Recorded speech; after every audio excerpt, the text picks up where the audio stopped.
माता लक्ष्मी हमेशा के लिए चली जाएगी। आपको झाड़ू के बारे में बताते हैं कुछ महत्वपूर्ण बातें जो आपके लिए जानना बहुत आवश्यक है। टूटी हुई झाड़ू का क्या करें और इसका कौन सा सरल उपाय आपको करोड़पति भी बना सकता है। टूटी हुई झाड़ू को फेंकने से पहले ये वीडियो जरूर देखें। क्या आप जानते हैं कि झाड़ू 3 तरह की होती है? ये बात बहुत कम लोग जानते हैं, मगर ये सच है कि घर में रखी हुई झाड़ू भी आपके भाग्य को प्रभावित कर सकती है। अगर झाड़ू सही तरीके से न रखी जाए तो ये माता लक्ष्मी को घर में आने से भी रोक सकती है। इस वीडियो में हम आपको बताएंगे कि कौन सी झाड़ू शुभ होती है और कौन सी अशुभ। प्लास्टिक की झाड़ू, सीखों वाली झाड़ू और फूल वाली झाड़ू, इनमें से कौन सी झाड़ू आपके घर के लिए ठीक है और कौन सी आपके घर में दरिद्रता ला सकती है, ये सब आपको यही पता चलेगा। कई लोगों के मन में यह सवाल भी होता है कि झाड़ू घर की बहू लगाए या काम वाली बाई।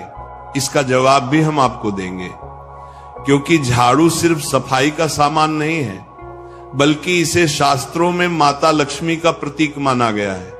झाड़ू अगर सही तरीके से इस्तेमाल की जाए तो ये इंसान को मालामाल बना सकती है, लेकिन अगर झाड़ू से जुड़ी कुछ गलतियां कर दी जाए तो वही इंसान कंगाल भी हो सकता है।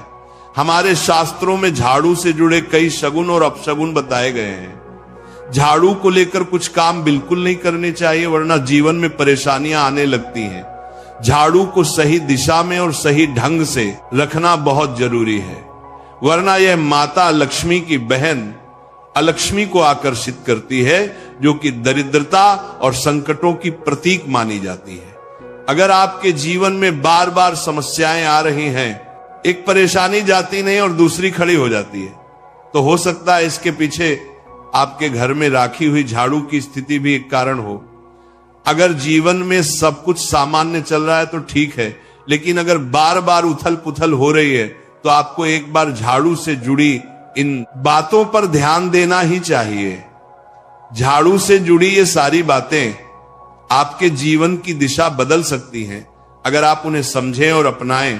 तो चलिए जानते हैं कि झाड़ू का सही इस्तेमाल कैसे करें, ताकि आपके जीवन में सुख, शांति और समृद्धि बनी रहे। जब आपके जीवन में एक परेशानी खत्म नहीं होती कि तभी दूसरी शुरू हो जाती है और घर में धन का लगातार नाश होता जा रहा होता है। आमदनी कम और खर्चे ज्यादा होते हैं तो समझ लीजिए कि कहीं ना कहीं कुछ चीजें हमारे जीवन में ठीक नहीं चल रही। ऐसे हालात में हमें कुछ बातों का ध्यान रखना बहुत जरूरी हो जाता है।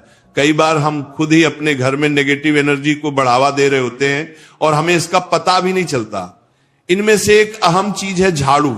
जी हाँ, झाड़ू जो दिखने में तो एक आम चीज लगती है, लेकिन इसका असर हमारे जीवन और घर की ऊर्जा पर बहुत गहरा होता है। झाड़ू अगर सही समय पर और सही तरीके से इस्तेमाल की जाए तो ये घर में पॉजिटिव एनर्जी ला सकती है, लेकिन अगर इसका गलत समय पर या लापरवाही से उपयोग किया जाए तो गरीबी और दरिद्रता को आने में देर नहीं लगती। आज के समय में ज्यादातर लोग मॉडर्न लाइफस्टाइल जी रहे हैं, नौकरियां हैं, समय की कमी है और इसी भाग दौड़ में अक्सर लोग ध्यान नहीं दे पाते कि घर में क्या हो रहा है। लेकिन सच तो यह है कि जब से ये दुनिया बनी है तब से लेकर आज तक ऐसा कोई घर नहीं रहा जहां झाड़ू का इस्तेमाल न हुआ हो। फर्क सिर्फ इतना है कि कुछ लोग इसे सही तरीके से इस्तेमाल करते हैं और कुछ गलत, और इसी से तय होता है कि घर में सुख आएगा या दुख। बहुत से लोग झाड़ू को सही जगह नहीं रखते, उसे कहीं भी टिका देते हैं, उल्टा सीधा समय देखकर झाड़ू लगा देते हैं, जिससे घर में नेगेटिविटी फैलती है। हम आपको यही सुझाव देंगे कि अगर सुबह झाड़ू लगाना आपके लिए मुश्किल है तो कम से कम शाम को झाड़ू जरूर लगाएं।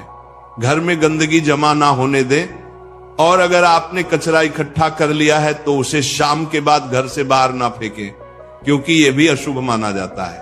अब बात आती है झाड़ू खरीदने की। आपको यह भी जानना जरूरी है कि झाड़ू किस पक्ष में और किस दिन खरीदनी चाहिए। कुछ दिन ऐसे होते हैं जब झाड़ू खरीदना अशुभ माना गया है। इन बातों को ध्यान में रखकर अगर आप झाड़ू का इस्तेमाल करते हैं तो यकीन मानिए आपके घर की परेशानियां धीरे धीरे कम होने लगेंगी और सुख समृद्धि के द्वार खुलने लगेंगी। कौन से दिन आपको झाड़ू को खराब होने के बाद अपने घर से बाहर फेंकना है और कौन से दिन आपको नई झाड़ू का प्रयोग करना है। सबसे पहले हम आपको बताते हैं, नई झाड़ू निकालने के लिए घर में सबसे शुभ दिन होता है शनिवार का दिन।